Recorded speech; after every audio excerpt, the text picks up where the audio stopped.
two metals on your hook. Attract any fish. The Voltaic secret. I wrapped a copper wire and a zinc nail together on a bare hook and dropped it into the lake. No bait, no lure, just two metals touching underwater. In 11 minutes, I pulled out 3 bass that refused every plastic worm in my tackle box. The fish weren't hungry, they were reacting to voltage. In 1799, Alessandro Volta stacked copper and zinc discs separated by cardboard soaked in salt water. He called it the Voltaic pile, and it became the first battery in human history. What Volta didn't know, and what the fishing industry has spent decades ignoring, is that the same electrochemical reaction happens when you combine those two metals on a hook submerged in lake water. The water acts as the electrolyte, the metals generate current, and the fish detect it. A single piece of copper wire produces around 0.4 millivolts in fresh water, barely measurable. But the moment you introduce zinc, whether it's a galvanized nail, a hardware store washer, or a scrap of roofing flashing, the voltage jumps to 1.1 volts. That's a sustained electrical field strong enough to register on the lateral line system of every predatory fish within a 15-foot radius. The lateral line is a row of sensory organs running along both sides of a fish's body. Each organ contains hair cells that detect changes in water pressure and electrical gradients. In clear water, fish use vision to hunt. In murky water, they rely on the lateral line to track the bioelectric signature of struggling prey. A dying minnow generates around 0.8 to 1.2 volts as its muscles fire erratically. Your copper-zinc hook mimics that exact signal. Sharks have a more advanced version called the ampullae of Lorenzini, gel-filled pores on their snouts that detect electrical fields as weak as 5 nanovolts. Freshwater predators like bass, pike, and catfish don't have ampullae, but their lateral line systems are calibrated to the same frequency range. When they sense 1.1 volts pulsing from a stationary object, their nervous system interprets it as an easy meal. Not a threat, not a competitor, a fish that's already dying. I tested this in a farm pond where I'd been catching nothing for 2 hours. I cut 6 inches of bare copper wire from a hardware store spool, cost me 9 cents, and twisted it around a number 2 offset worm hook. Then I took a zinc-coated nail from my toolbox and wrapped it against the copper using the same wire.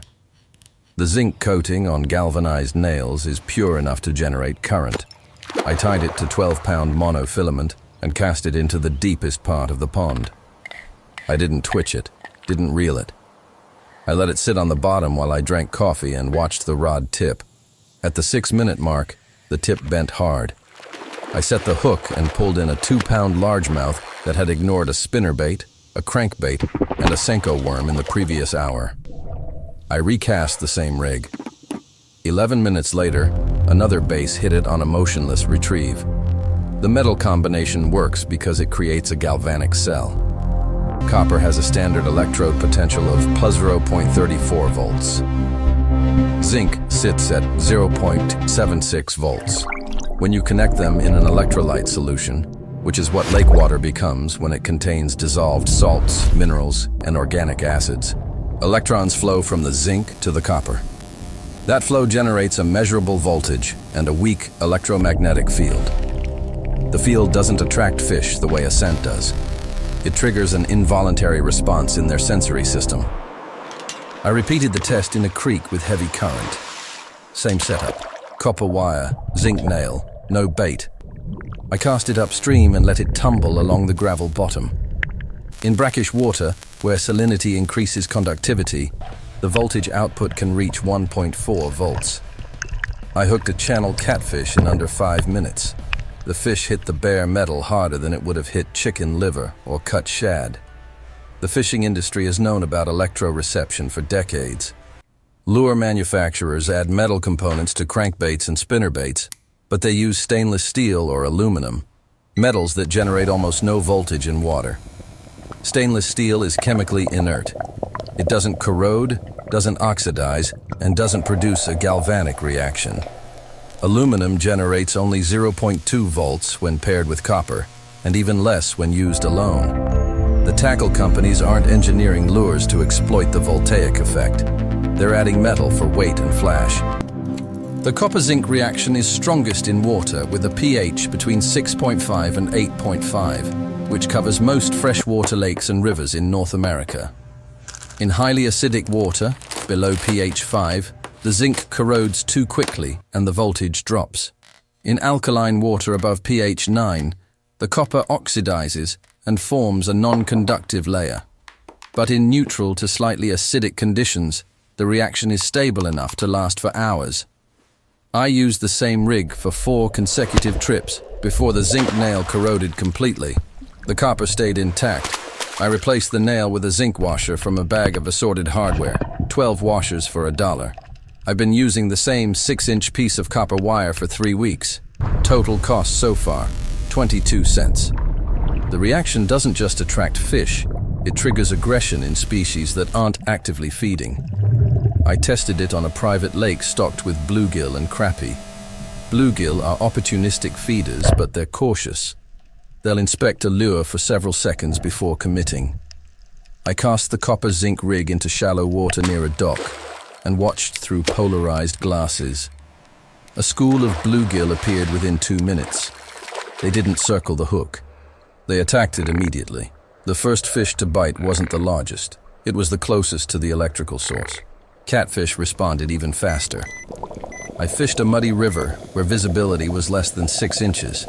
I tied the copper-zinc rig to a Carolina rig with a 1-ounce egg sinker and cast it into a deep hole. I felt the first tap within 90 seconds. I missed the hook set. I reeled in, checked the rig, and cast again. The second tap came in under a minute. I landed a 4-pound channel cat that had the hook embedded in the corner of its jaw. There was no bait scent to follow. The fish located the rig using electrical detection. The voltage output increases when you add more surface area. I tested this by wrapping a longer piece of copper wire around the hook shank and adding 2 zinc washers instead of 1. The result was a stronger initial strike, but the zinc corroded twice as fast. The cost-to-durability ratio was worse. A single nail and a short piece of wire produces enough voltage to trigger the response without wasting material. I compared the copper-zinc rig to a plain copper-only setup. I fished 2 identical rods side by side in the same pond. One had the dual metal rig, the other had only copper wire wrapped around the hook. After 1 hour, the dual metal rig had caught 5 fish. The copper-only rig caught 1. The difference wasn't dramatic, but it was consistent across multiple sessions. The electrochemical reaction is self-limiting. As the zinc corrodes, it releases zinc ions into the water. Those ions reduce the conductivity of the electrolyte solution immediately surrounding the hook, which lowers the voltage output over time. In salt water, the reaction accelerates and the zinc corrodes within 20 to 30 minutes. In freshwater, a single nail can last for several hours before it needs replacement. I fished a tournament lake where artificial lures were mandatory. The rules didn't mention metal configurations. I used the copper-zinc rig with no added bait and caught more fish than anglers using $8 crankbaits and $22 umbrella rigs. Nobody asked what I was using. They assumed it was a custom jig. The science behind this isn't new. Electroreception research dates back to the 1960s, when biologists discovered that sharks could detect the electrical fields generated by flatfish buried in sand. Freshwater studies followed in the 1980s, confirming that catfish, eels, and certain species of bass rely on electroreception to hunt in low-visibility environments. The fishing industry ignored the research because it couldn't be monetized. You can't patent copper and zinc. You can't sell a $35 package of hardware store materials. I've tested the rig in clear water, stained water, and water so muddy I couldn't see the hook 6 inches below the surface. The electrical signal works in all 3 conditions. In clear water, fish still use vision as the primary sense, but the voltage acts as a secondary trigger. In murky water, the electrical signal becomes the dominant attractant.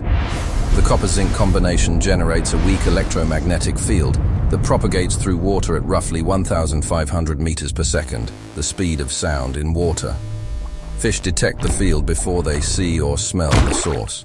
By the time they're close enough to inspect the hook visually, their nervous system has already committed to the strike. I spent $1.47 on materials.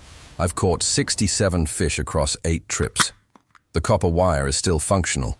I'm on my third zinc nail. The entire rig weighs less than half an ounce and fits in a film canister in my tackle box. It works in ponds, rivers, lakes, and reservoirs. It works on bass, catfish, bluegill, crappie, and pike. It doesn't work on trout. Their lateral line systems are tuned to different frequencies. But it works on every ambush predator I've tested it on.